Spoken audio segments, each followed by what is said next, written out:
I, Lori Goodrich, in the absence of Mayor Megan Foster, calls this meeting to order in the city of Coralville, the 28th day of June, 2022. Roll call, please. Councilmember Knudsen? Here. Gross? Wynn? Present. Jones? Here. Goodrich? Here. So all council members are in attendance except for Councilmember Gross, and our mayor is not here. We do have our city attorney, our deputy city administrator, city clerk, and several staff in the audience who we look forward to hearing from tonight. Motion to approve the agenda, please. I want to make a motion to approve the agenda with an amendment to add Shack to the list of companies having their retail cigarette, tobacco, nicotine, vapor permit application approved for item 18B on the consent calendar. Second. All in favor? Aye. Say aye or nay. Okay. Motion approving the agenda as amended passes. I'm now going to read a proclamation, the Parks and Recreation Month. Whereas Parks and Recreation is an integral part of communities throughout this country, including Coralville, and whereas Parks and Recreation promotes health and wellness, improving the physical and mental health of people who visit parks, and whereas Parks and Recreation promotes time spent in nature, which positively impacts mental health by increasing cognitive performance and well-being and alleviates illness such as depression, attention deficient disorders, and dementia. And Parks and Recreation encourages physical activities by providing space for popular sports, hiking and biking trails, swimming pools, and many other activities designed to promote active lifestyles.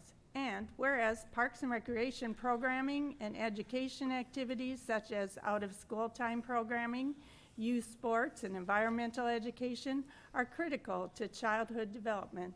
And whereas Parks and Recreation increases a community's economic prosperity through increased property values, expansion of the local tax base, increased tourism, and attraction and retention of businesses, and crime reduction. And whereas Parks and Recreation is fundamental to the environmental well-being to our community, and whereas Parks and Recreation is essential and adaptable infrastructure that makes our communities resilient in the face of natural disaster and climate change, and whereas our parks and natural recreation areas ensure the ecological beauty of our community and provide a place for children and adults to connect with nature and each other. And whereas the city of Coralville recognizes the benefits derived from Parks and Recreation resources. Now, therefore, I, Lori Goodrich, Mayor Pro-tem, do hereby proclaim July 2022 is Parks and Recreation Month. And I will sign this the 28th day of June 2022. We have Sherry Proud here, our Parks and Recreation Director. And Thank you. Thor says that the National Recreation Park Association writes the longest proclamation that he has to deal with each year. They covered it all. They covered everything. They cover it all. Yeah. And that's exactly, Parks and Recreation covers so many aspects of different things that we do here in Coralville. Every year I kind of focus on something different to talk about and tell you about. And this year I wanted to focus on what's behind the scenes here with Coralville Parks and Recreation. I think it's easy to see the people on the mowers, the golf staff washing down carts, summer campers playing games in the park, and lifeguards watching swimmers, and people opening the doors at our recreation center and letting people in. But I'd like to say just a few words about the things that are happening behind the scenes that I think really make our department shine. Our staff, and I have a couple of staff here in the audience as well, and they really deserve all the credit for what goes on here with Coralville Parks and Rec. This is Amy Erickson. She's our recreation superintendent, so she's all the things, all the fun and games that are going on and all the facilities that are open fall under her. And Kyle Malis is our park supervisor, and he's leading an amazing team who keeps our parks and sports fields, single track trail, wetlands, let's see what else, everything, shelters ready, you name it, Kyle's out there leading that team. But behind the scenes, some things that they do that you don't think about, we manage 14 bodies of water in lakes and ponds that many were built before the city was involved and then has been donated to the city. So we're constantly trying to improve those bodies of water and make them amenities to the city of Coralville. This group reviews and gives guidance to almost every special event that happens in the city of Coralville, whether it's public or private.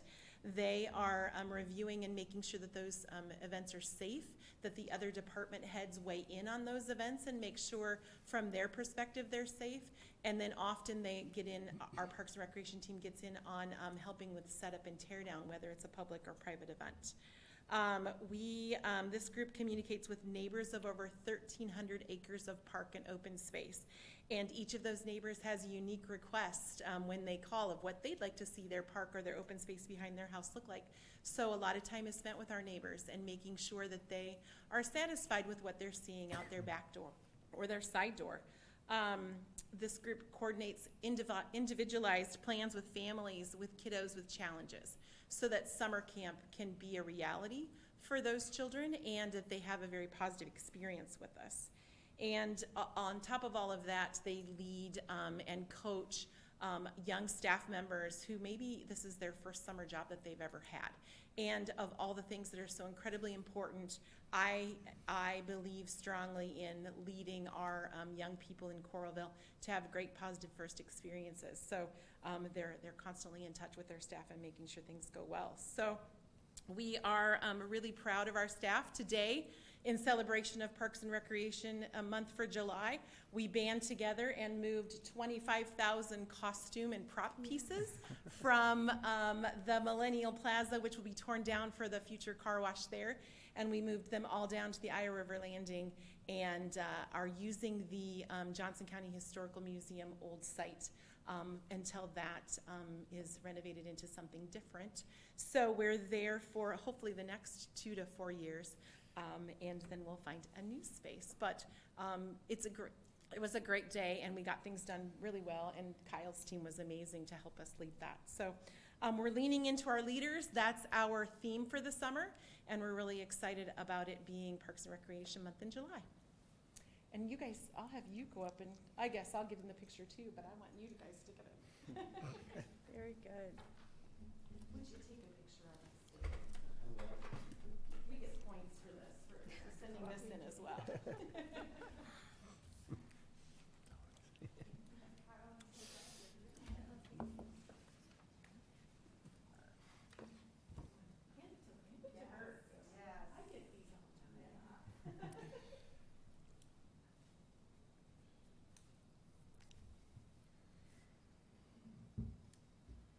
One of these is bound to work out.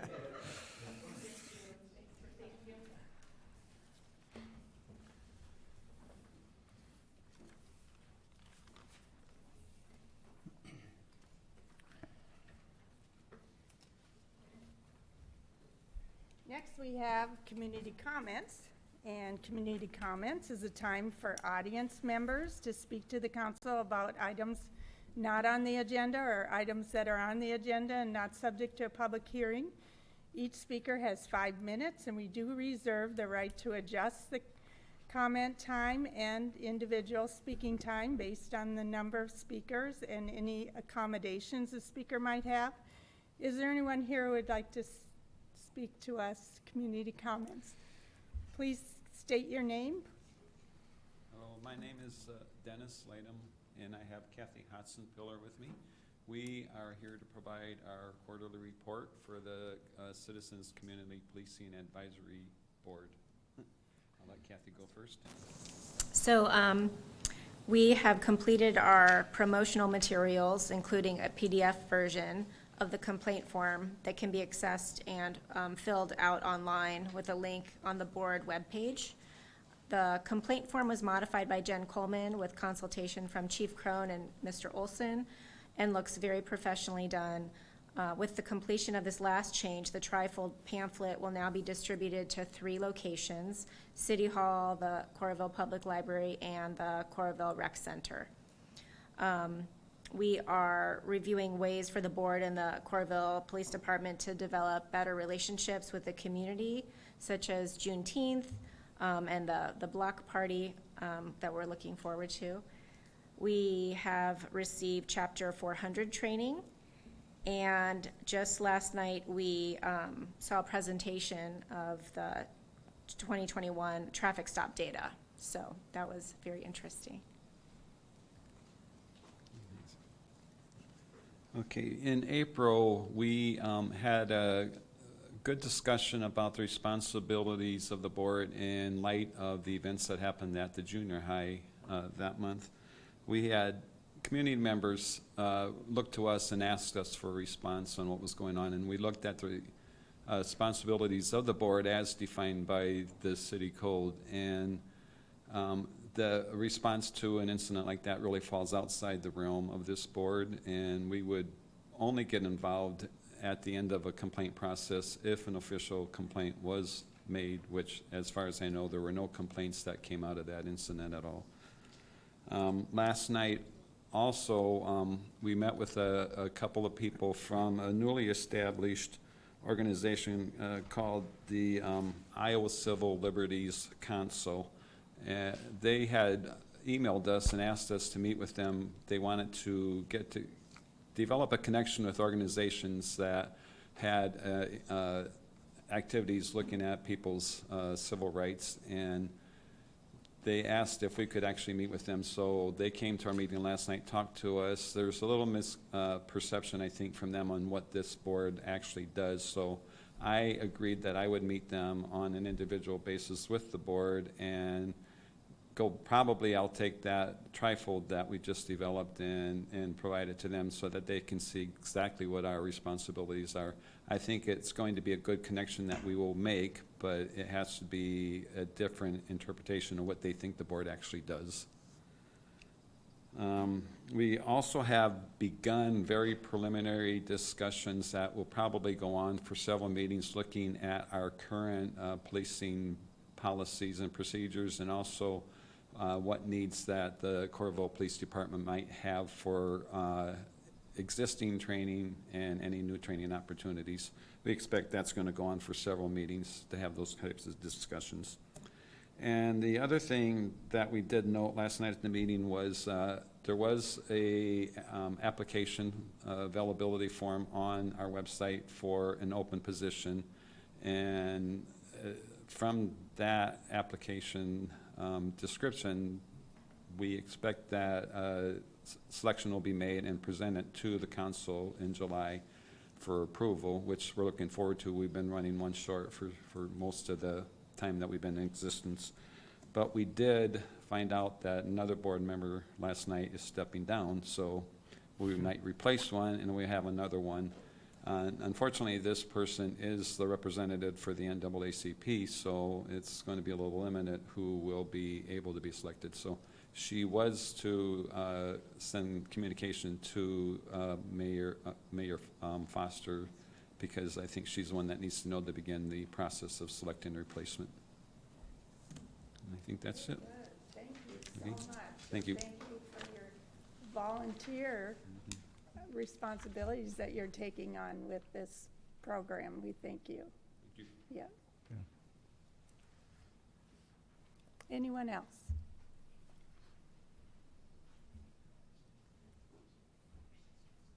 Okay. The rest of the meeting, we will go on to our business, and Lot 7 is Coral Ridge Commerce Park, Phase 7, and we have a public hearing. This is the rezoning to a commercial planned unit development 2 district that will allow for a restaurant and retail building and also a bakery restaurant. And we have Community Development Director Dave Johnson is here to give the report from the Planning and Zoning Commission. Thank you. This request would allow for a 8,974 square foot restaurant and retail building. That is building 1 on the site plan, and a 4,700 square foot bakery restaurant, which is identified as building 2 on the site plan. The building 1 will be predominantly predominantly Nichiha and custom metal panel systems with metal canopies and storefront systems. Building 2 is predominantly LP SmartSide board and batten wall panel systems with a metal standing seam roof and awnings, and a large biocell is proposed in the southwest corner of the site to handle the stormwater for this development, and appropriate landscaping has also been provided along the perimeter of the site to meet site and landscape requirements in city code. Staff has reviewed this project, and the request can be considered consistent with the Coralville Community Plan and West Land Use Area Master Plan, and the proposed PUDB site plan complies with the building and site development standards set forth in the West Land Use Area Master Plan, as well as city code. The Planning and Zoning Commission reviewed this at their June 1st meeting, and by a vote of 4-0, the commission recommended to approve rezoning Lot 7 Coral Ridge Commerce Park Phase 7 from C2 Arterial Commercial District to the CPUD2 Commercial Planned Unit Development 2 District, as well as the proposed PUDB site plan.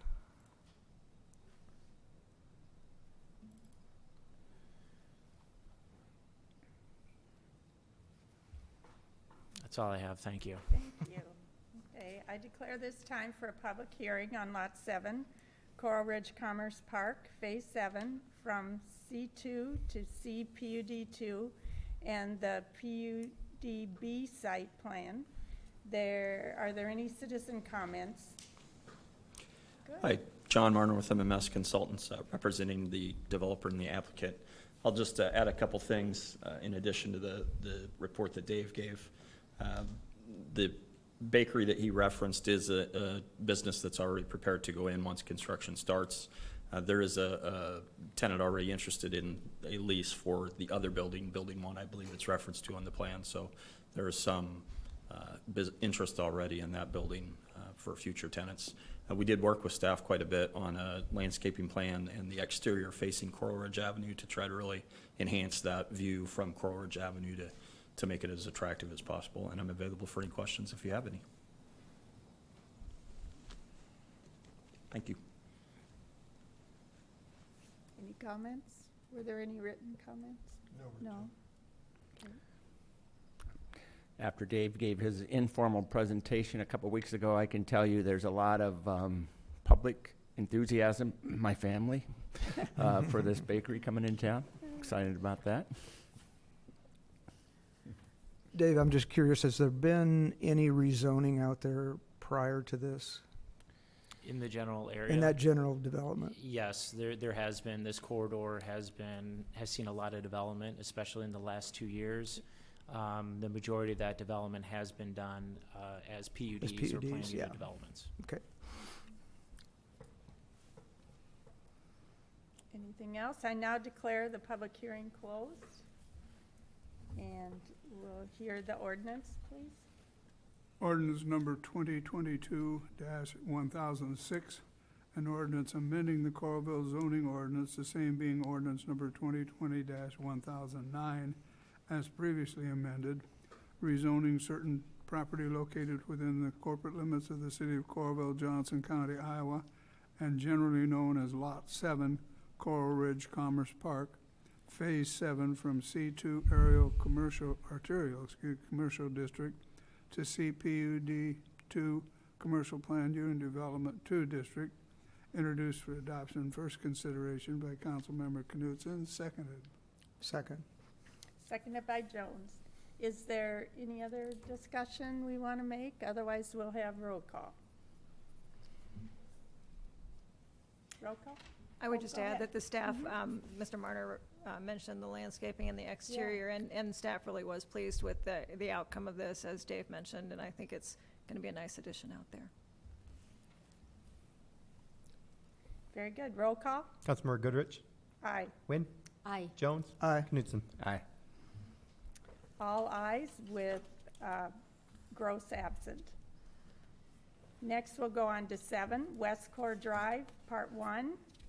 Another community development report, please. Thank you.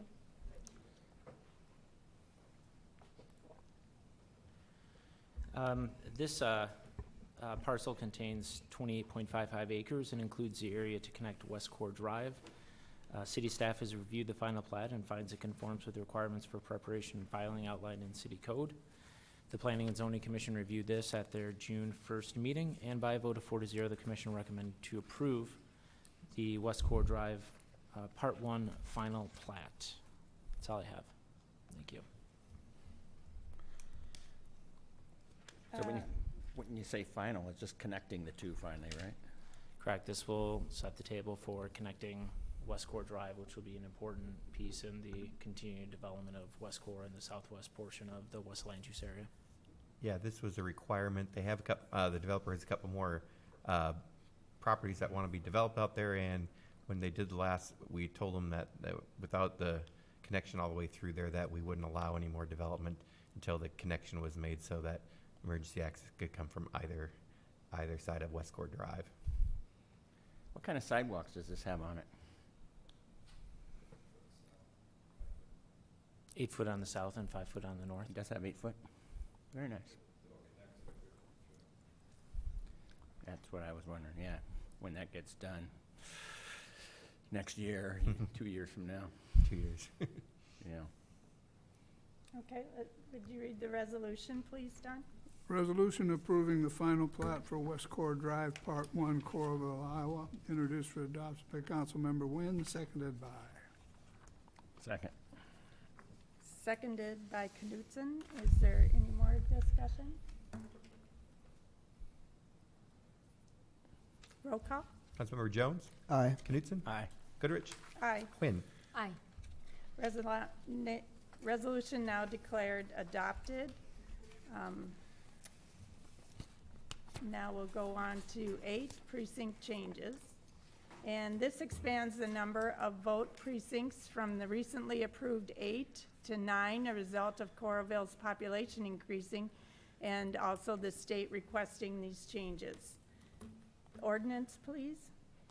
Ordinance number 2022-1005, an ordinance amending Chapter 3 of the Coralville Code of Ordinances of 2011, as previously amended, establishing 8 voting precincts in the city of Coralville, introduced for adoption, second consideration by Councilmember Jones, seconded by. Second. Seconded by Wynn. Any further discussion? Roll call? Councilmember Quinn? Aye. Jones? Aye. Knutson? Aye. Goodrich? All ayes except Gross absent. And I said aye, too.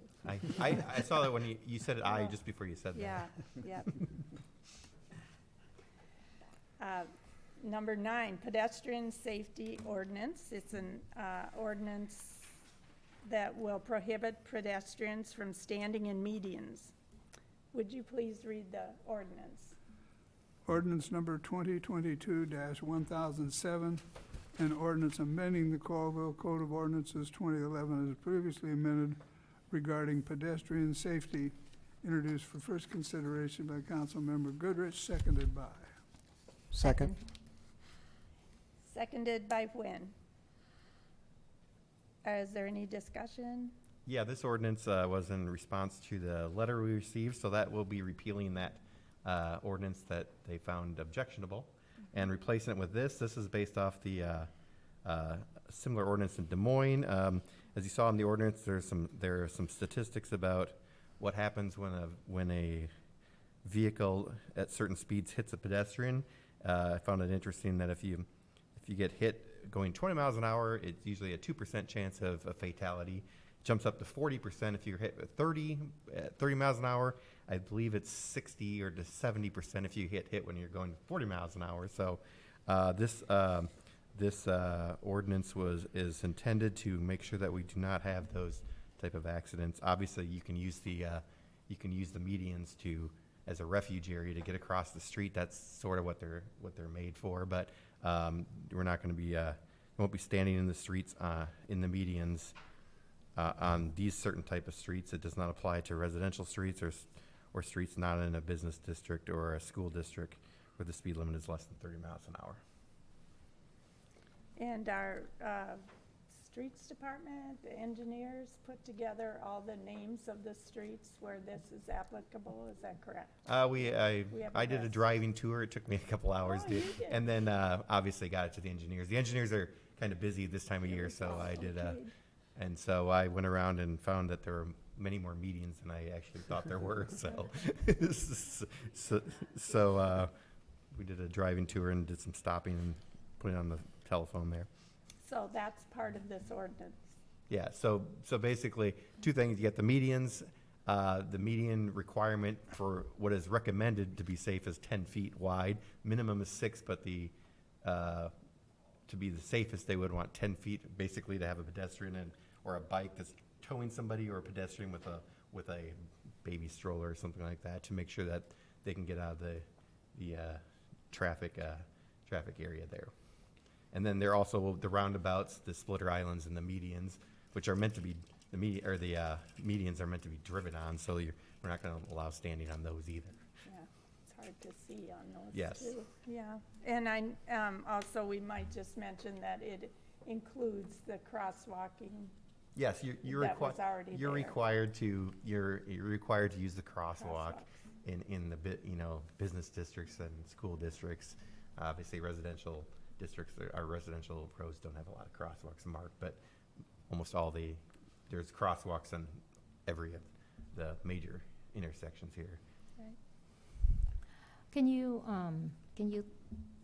tell us a little bit about how this will be enforced? So let's say if there are community members who do not know about this, and then they go out and they stand in the median, how would that be enforced? Just like the other ordinance was enforced, the other ordinance was passed in 2004 or 2005. I don't believe we ever issued any citations for that ordinance. We will just inform the people that are standing there that that's not allowed, and usually they will comply and move along there. So like I said, when I talked to the ICLU people, there's never been a prosecution or a citation issued under this section. Most of the time, it's just education to people. Sometimes it's people who are out of town, who are from out of town. So they usually, when the police officers stop, they usually move along. Thank you. Roll call, please. Councilmember Knutson. Aye. Goodrich. Aye. Quinn. Aye. Jones. Aye. Ordinance passes, all ayes except Gross, who is absent. Water plant filter media replacement is number 10. Bid report, please. All right, thank you. Scott, would you explain this too? I didn't do that, so Sure, thank you. I can do that. So this was the bid opening for the water plant filter media replacement project. And this project will replace the filter media in the 4 original filters from the older portion of the water plant. As you recall, we just completed water plant upgrades within the past 2 years, and that new portion of the water plant has 4 new filters. So we have 4 old and 4 new. But the media, which is a combination of sand and some other materials that the water filters through, has been in the old filters for some time, so we need to replace that. This project was set up with a base bid, which is simply to replace the media in those old 4 filters. But there was also a bid alternate, which would replace the underdrain system that is basically out of sight. It's underneath the existing media, and the underdrain system is a fairly extensive system of pipes. And the bid alternate was put in there so that when the old media is removed and we can get a visual on the underdrain system, we could make a determination at that time if the entire underdrain system had to be replaced. So that's why we have a base bid and a bid alternate on this project. Any other questions on that part? Okay, so on June 23rd, we received 4 bids. The base bids ranged from a low of $244,000 to a high of $357,000. And the bid alternates ranged from a low of $649,800 up to maybe I misread that one. a low of $649,800 and a high of $698,000. I'll mention first that the base bid engineer's estimate was $135,000, and the low bid was $244,000, so it's quite a difference. And then on the bid alternate, the engineer's estimate was $320,000, but as I mentioned, the low bid alternate was $649,800, also quite high. So after consulting with our engineer and water superintendent Matt Gilmore, the decision was that we would go ahead and reject all bids. And we currently have one of the 4 old filters out of service. So what we are going to do is do a small separate contract to have the filter media removed from that one filter that's not currently being used. And that will allow for inspection of the underdrain system. That should reveal the condition of all the remaining 3 underdrain systems from the 4 original filters. And then based on that, we could make an assessment of rebidding just replacing the filter material, or will we definitely have to replace the underdrain system? And at that point, then we could make potentially some adjustments to try and reduce the cost, but there are limitations on what can be done there. We need the underdrain system to last because it gets buried with filter media, and it's basically out of sight for years and years after that.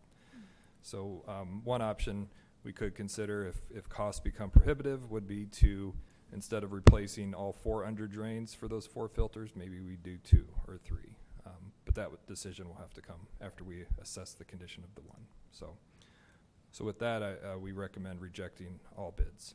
Okay, let's read the resolution, please, Don. Resolution rejecting all bids for the water plant filter media replacement, introduced for adoption by Councilmember Knutson, seconded by. Second. Seconded by Jones. Any discussion, questions that we might have? This is Scott Larson, our city engineer. Thank you for that detailed explanation. So when you say our engineer, Yes. is that you? No, it's actually not, sorry. Veenstra & Kim is the engineering firm hired by the city to design this project. Okay. And Veenstra & Kim has been our longstanding consulting firm that's worked with us on the water plant and wastewater improvements and many other water and wastewater projects in town. I have to admit, given the economy and the inflationary aspect of construction right now that many of us have heard about, I'm surprised it's the first time we've had to reject a bid since I've been on the council, which is not very long. I'm a little surprised it hasn't happened earlier, but that's good. We've been often under. Do we think this was labor or materials? I would say all of the above. Both? One of the issues here too is this is a little bit unique. There just aren't necessarily a lot of filter plant media replacement projects. So that's one part of it. And again, the underdrain system, it's a lot of footage of pipe, and this would be stainless steel pipe. And I don't know if you remember from our discussion last year about the well casing projects coming up, but just the stainless steel for those projects is through the roof. Mm-hmm.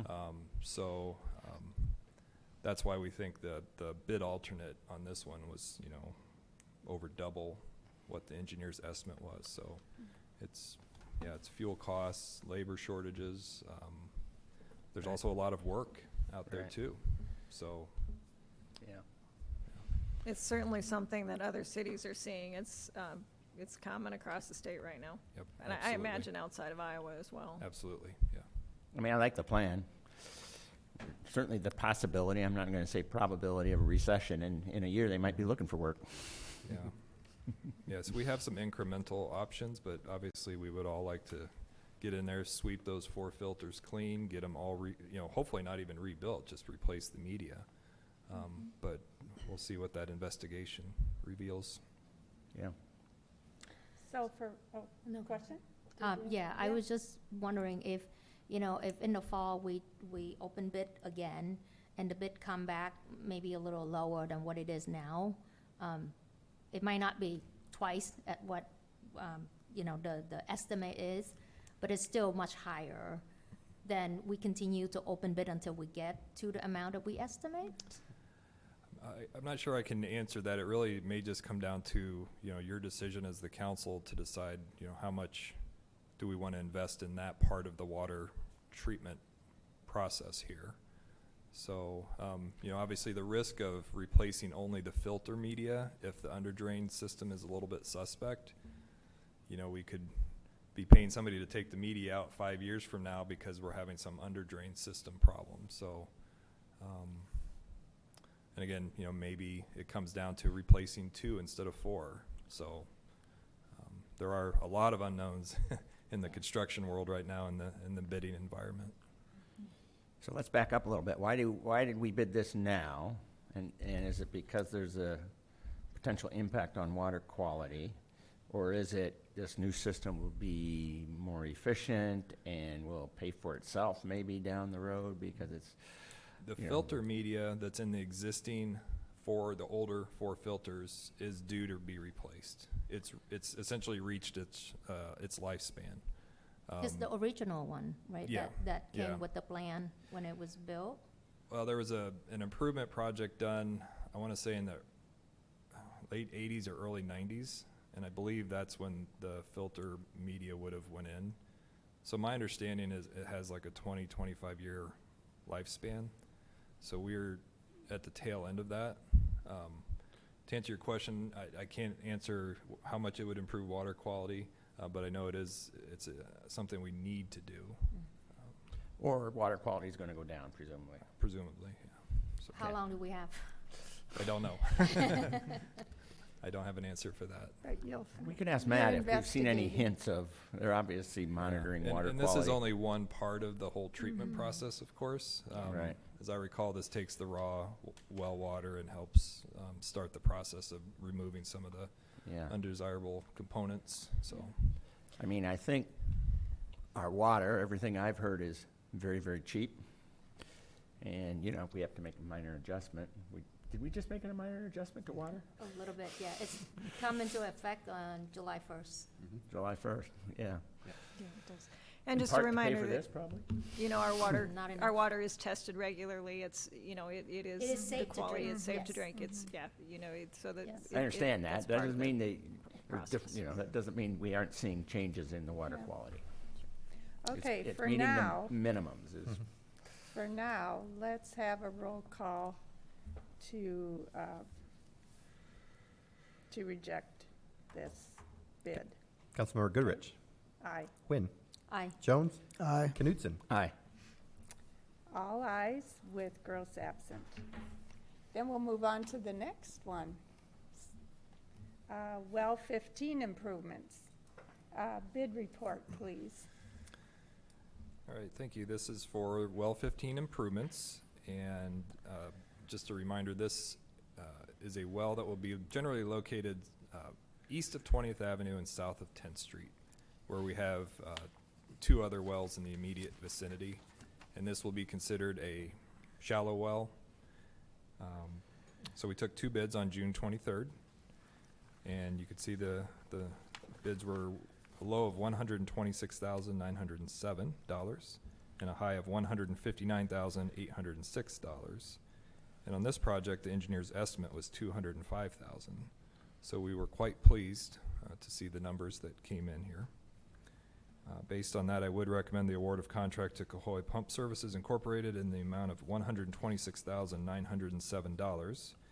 And I put a note on there that if the contract is awarded, the notice to proceed would be issued next week, with the final completion date then being in February of 2023. Don, would you read the resolution, please? Resolution accepting bid and awarding the construction contract for well 15 improvements, introduced for adoption by Councilmember Nguyen, seconded by. Second? Seconded by Jones. Discussion?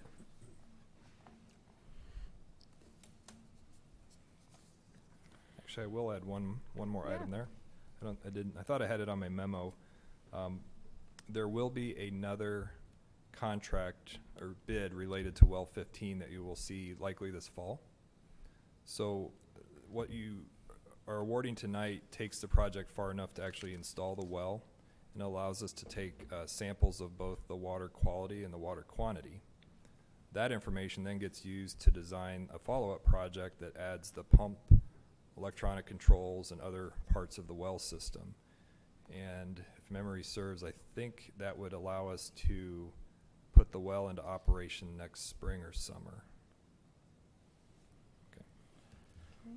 What are we gonna do with the extra $70,000 here? Put it into filter media. Roll call. Councilmember Wynn, Aye. Jones, Aye. Knutson, Aye. Goodrich. Aye. Resolution carries with Gross absent. And then the second resolution, Resolution approving the contract and bond documents for well 15 improvements, introduced for adoption by Councilmember Jones, seconded by. Second. second by Wynn. Is there any discussion? Not at this time. Roll call, please. Councilmember Knutson, Aye. Goodrich, Aye. Wynn, Aye. Jones. Aye. All ayes with Gross absent. Thank you. Next, we'll go to 12 wastewater treatment plant biosolids transfer pump replacement. And Scott, you would like to explain that to us also? This one's a little bit harder to explain, but Okay, I can read the note. That might be enough. Or well, I can You add can. something here, thank but you. Okay. so this is a pump that removes biosolids from the wastewater plant and transports those biosolids to the storage tank storage facility. And then once a year, maybe twice a year, materials pulled out of that storage facility and land applied to ag fields in the area. So What was that term you used? Landified? land applied. Land applied. Yeah. Locally or? Like it sounds, on- yeah. on- No, it's within Yeah. within Johnson County, I believe. Okay. Yeah. So we took two bids and or three bids, sorry. The low bid was $269,800, and the high bid was $300,465. On this project, the engineer's estimate was $100,000. So obviously, another big difference between the estimate and the actual bids. As with the water project, we sat down with Veenstra and Kim and wastewater superintendent David Clark and talked about the numbers, looked at all the bids to see if there was anything unusual. Again, I think this was due in part to the bidding and construction climate right now. So what we're going to recommend, and I'll point out too that there is a pump at the wastewater plant doing this work currently. It's not failed. It has some life left in it, but this is another piece of the operation down there that really it needs to be replaced. So what we're recommending is rejecting all bids, and this will give us an opportunity to go back and look at the complete bid package. I talked to David Clark a little bit, and there may be options where this project includes two pumps, but one of those is designed as backup. You do have the option of removing a pump and not having a backup pump. There's also Do we have a backup now? I don't know. I'm not sure. There's also a polymer injection process that helps separate solids from liquids. That isn't absolutely necessary, but it helps with the whole transfer of biosolids, and but that would be one component that could be looked at as not including now, but adding it later. So you may see this come back as maybe a scaled down project. So Would you please read the resolution? Resolution rejecting all bids for the wastewater treatment plant biosolids transfer pump replacement, introduced for adoption by Councilmember Goodrich, seconded by. Second. Who's second? Seconded by Wynn. And any more discussion? Okay, let's have roll call, please. Councilmember Jones, Aye. Knutson? Aye. Goodrich? Aye. Wynn? Aye. All ayes with girls absent. Next, we will go on to the number 13, wastewater treatment plan improvements 2017. We need a motion to approve pay estimate 32. This accepts the improvements made at the wastewater treatment plant to address continued city growth and new nutrient discharge standards. So we need a motion to approve the payment to Myron Incorporated. Motion to approve pay estimate number 32 to Myron Incorporated. Thank you. And we need a voice We need a vote. second. Do we have a second? Second, second. Oh, Sorry. Okay. Thank you. Motion by Wynn, second by Jones. Be a voice vote. Voice vote, please. All in favor? Aye. Aye. Opposed? It passes all ayes with girls absent. Then there's a resolution. Would you please read the resolution accepting this? Resolution accepting the wastewater treatment plant improvements 2017 as completed, introduced for adoption by Councilmember Knutson, seconded by. Second. Seconded by Wynn. Any discussion? I guess why doesn't this zero out exactly? In the memo, In the memo, yeah.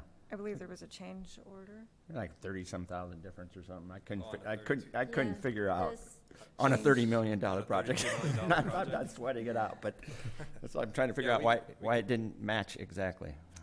Well, we are pleased with any project of that magnitude that is only over, I think it was only $16,000. $16,000. Is that what it is?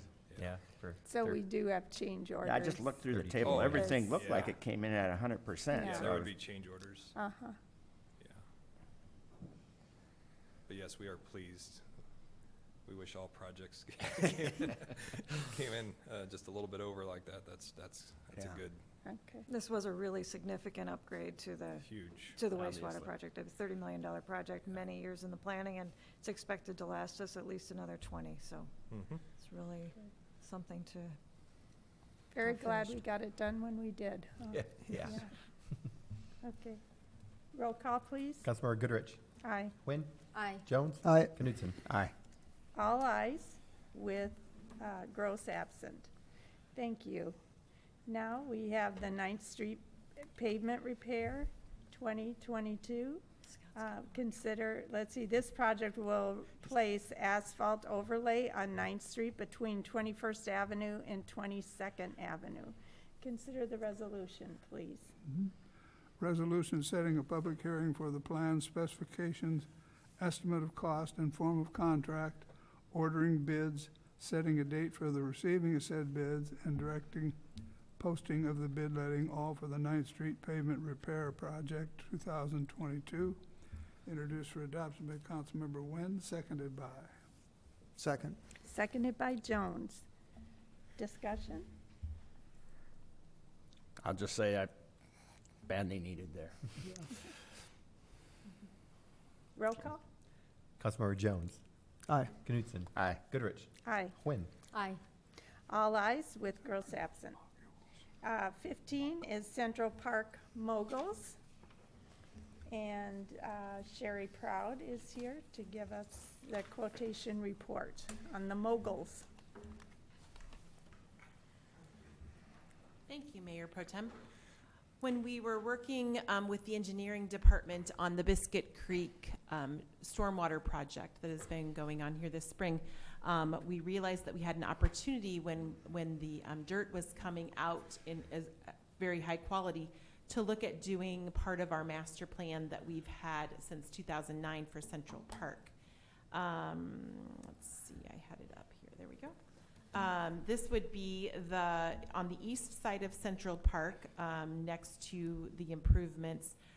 This design was designed by the neighborhood, and we had a contest back in 2009 with our Parks and Recreation Commission, and then hired a landscape architect, to draw this all up.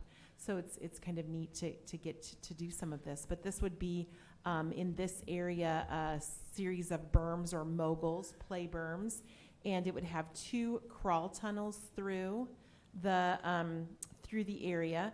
And then we will also do a slide that's in ground set into the side of the hillside. And staff will work on the seating part of this, and then the trails, little grassy knolls, I love the little ornamental grass playhouses, different limestone blocks and things that we can do there in the park. So since we had the contractor already there on site, and so we would have no mobilization costs, and we were able to work with them on how the water drained, how it swaled out, and place the dirt right on site. We were able to get a good price back from him for $24,187.20. This includes also a company in Cedar Rapids called Forterra, who is going to donate some of essentially the crawl tubes will be donated by them, and we just have to haul them on site. What's this orange or red? Is that future trail? That's a future walkway. Walkway. Just Okay. a small walkway. This is intended to be a preschool park, so everything very small. These, like here, are little areas where kids can bring their riding toys and park them. Maybe some future little parking meters. Just lots of imagination, lots of nature play here in the east side of Central Park. When is this slate to be done, Sherry? The Moguls, they'll get started on very soon here, and I don't think it's going to take them very long at all to get that in place. We want to hit the August 15th to August 30th seeding window and have that full season of fall growth. We'll hope for really great weather and great rains, and so that this would be opened up then next spring. We'd look at how the grass grew. Is there any new plant or tree or shrub or anything that going in? Yeah, there? we always look at that. We planted quite a few trees in Central Park. After derecho, we lost about 6 or 7 trees there. So we protected those trees through the Biscuit Creek project. But we'll always look at those. And then up against the roadway on 6th Street calls for more. These are more landscape type berms, but start to get a feeling of enclosure there on that east side of that park as well, so that families can come and let their kids, run or ride their riding toys up and down this future walkway and feel safe. May I make a request, please? Sure. If you are going to put in any sort of tree shrub type, may we have serviceberry there? Serviceberry, we can look at that. Yeah. Thank you. Okay, consider the resolution, please. Resolution accepting quotation and approving contract for the Central Park Moguls, introduced for adoption by Councilmember Jones, seconded by. Second. Seconded by Knutson. Any more discussion? I know I'm not the new kid on the block anymore, but I still got a stupid question. No question is stupid. We're good. We're all good Why don't we here. have to bid this one out? Well, first of all, it is under the bid threshold of Oh, I didn't know that. $57,000. So we still, under a purchasing policy, will ask for quotations, but you don't have to do a bid if a project like this is under $57,000. Okay. Okay. Next. Okay, roll call. Councilmember Wynn, Aye. Jones, Aye. Knutson, Aye. Goodrich. Aye. All ayes except Gross absent. 16 is thank you, Sherry. 16 is the nonprofit organization funding agreement. Consider the resolution, please. This approves agreements with the social services agencies. The city council budgeted monies for fiscal year 2023 to comply with the advice of the state auditor's office. Resolution approving various agreements to provide funding to nonprofit performing services on behalf of Coralville residents, introduced for adoption by Councilmember Goodrich, seconded by. Second. Seconded by Jones. Roll call, please. Councilmember Jones, Aye. Knutson? Aye. Goodrich? Aye. Quinn? Aye. Resolution is now declared adopted. All ayes with Gross absent. Can I ask a question? You Mayor? may, So, yes. can you explain a little bit why this is needed? Sure. Before we, and this is, I've been here 20 years, and I think we've done it the same way. The council budgets every year in their budget. Last year, I believe the state auditor's office put some advice out that they wanted to make sure that everything was, all public funds are spent for a public purpose. So what the advice, that sent some shockwaves through some social service agencies because there were some questions whether the city could fund some of these type of organizations. Eventually, the state auditor's office came out with advice that we should pass a resolution declaring these to be public purpose and have an agreement for each one. So instead of having 16 resolutions, we put them all in one. They're short funding agreements, and I think I've got almost all of them back already. The organizations were happy to comply with. I think they all knew what was going on. So that is basically, we are checking the box that the state auditor's office has requested what we do. Thanks. Very good. We can move on, correct? Yep. Okay. 17 is the Fifth Street Social. This is designate an open container area for the Fifth Street Social. Let's consider the resolution, please. Resolution allowing use of public right-of-way for the 2022 Fifth Street Social, introduced for adoption by Councilmember Knutson, seconded by. Second. Seconded by Wynn. Any discussion? I would just note the Fifth Street Social will be August 13th, 2022. August 13th, thank you.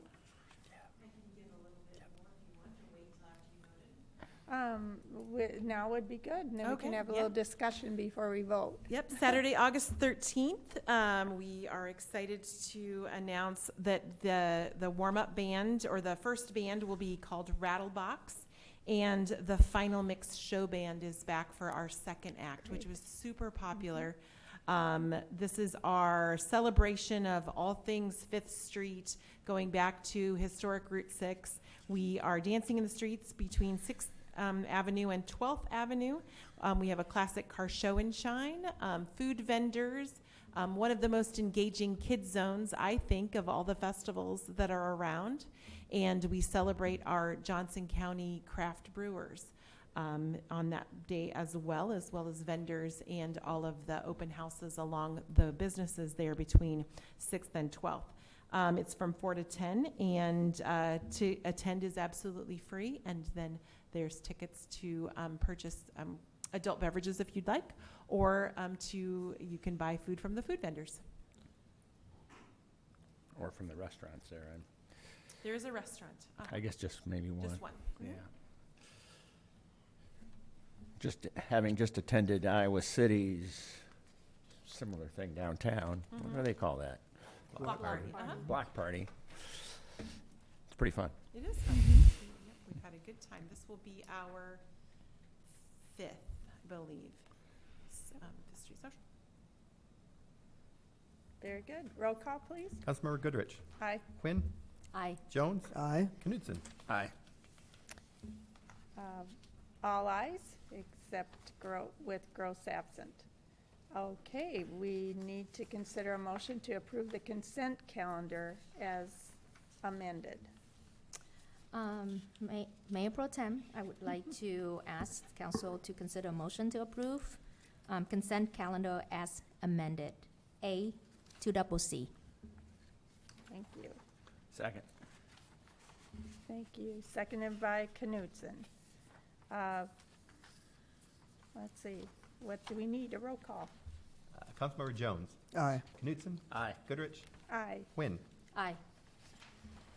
All ayes with Gross absent. And that leads us to City Administrator's report, please. I would just like to thank everybody who came out for the Fifth Street concept open house last week. It was on Monday night, and we've been working with a couple different consultants and a committee of stakeholders and saw some really neat ideas.